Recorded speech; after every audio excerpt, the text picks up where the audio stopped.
Hi friends, అందరికీ నమస్కారం. మహాలయ అమావాస్య. పొరబాటున కూడా ఈ పనులు చెయ్యొద్దు. నేడు మహాలయ అమావాస్య. మహాలయ అమావాస్యను పితృ అమావాస్య, సర్వపితృ అమావాస్య అని కూడా అంటారు. పితృపక్షాల యొక్క చివరి రోజును సర్వపితృ అమావాస్యగా చెబుతారు. ఈ రోజును మన పూర్వీకుల కోసం ప్రత్యేకంగా కేటాయిస్తారు.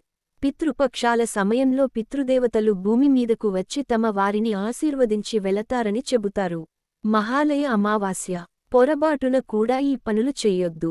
అందుకే సర్వపితృ అమావాస్య రోజు ఎవరైతే పితృదేవతలను గుర్తుచేసుకొని వారికి శ్రాద్ధ, దాన, తర్పణాలను చేస్తారో వారిపై పితృదేవతల ఆశీస్సులు మెండుగా ఉంటాయని చెబుతూ ఉంటారు.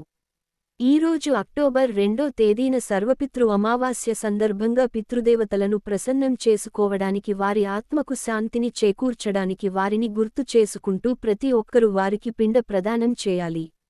సర్వపితృ అమావాస్యగా చెప్పబడే ఈరోజు పొరపాటున కూడా కొన్ని పనులు చేయకూడదు. మహాలయ అమావాస్య నాడు ఇలా చేస్తే తప్పు. పితృదేవతలకు ఆగ్రహానికి తెప్పించే కొన్ని పనులు చేస్తే పితృదేవతలు ఆశీర్వాదాలు ఇవ్వడానికి బదులుగా ఆగ్రహంతో శాపాన్ని ఇస్తారని చెబుతారు.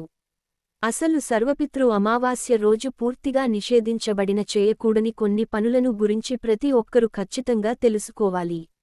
మహాలయ అమావాస్యగా చెప్పబడే సర్వపితృ అమావాస్య రోజు ఎవరైనా సరే ఇంటికి వస్తే వారిని వట్టి చేతులతో పంపించకూడదు.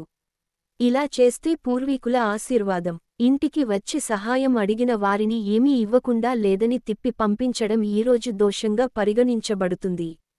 ఇలా ఎవరైనా చేస్తే పితృదేవతలు ఆగ్రహిస్తారు. సర్వపితృ అమావాస్య నాడు ఇంటికి వచ్చిన పేదలకు, బ్రాహ్మణులకు, నిస్సహాయులకు, స్త్రీలకు మీ శక్తి మేరకు దానధర్మాలు చేయాలి. ఇలా చేస్తే పూర్వీకులు సంతోషపడతారు. పూర్వీకుల ఆశీర్వాదం ఖచ్చితంగా ఉంటుంది. ఎవరినీ అవమానించకూడదు. పితృపక్షం చివరి రోజు అయిన సర్వపితృ అమావాస్య రోజు పొరపాటున కూడా ఎవరిని అవమానించకూడదు. ఎవరిని ఉద్దేశించి చెడుగాను మాట్లాడకూడదు. ఎవరినైనా అలా మాట్లాడితే పితృదేవతలకు ఆగ్రహం వస్తుంది. పితృదేవతలకు ఇష్టమైన పనులు మాత్రమే చేయాలి. ఇక చాలామంది మహాలయ అమావాస్య రోజు మాంసాహారం తింటారు. మద్యాన్ని సేవిస్తారు. మాంసాలు మహాలయ అమావాస్య రోజు తినకూడదు. మాంసాహారం, మద్యపానం చెయ్యరాదు. పితృదేవతలకు తర్పణాలు ఇచ్చేవారు మాంసాహారం తింటే పితృదేవతలకు కోపం వస్తుంది. మహాలయ అమావాస్య రోజున వెల్లుల్లి, ఉల్లి, మాంసం, గుడ్లు, చేపలు పొరపాటున కూడా తినకూడదు. మద్యపానం తాగరాదు. ఒకవేళ ఎవరైనా వీటిని తీసుకుంటే పితృదేవతలకు మన పైన ఆగ్రహం వస్తుంది. మహాలయ అమావాస్య రోజు పితృదేవతలను ప్రసన్నం చేసుకోవడానికి, వారి ఆశీర్వాదాలు పొందడానికి నియమ నిష్టలతో శ్రాద్ధ కర్మలు చేయాలి. దానధర్మాలు చేయాలి.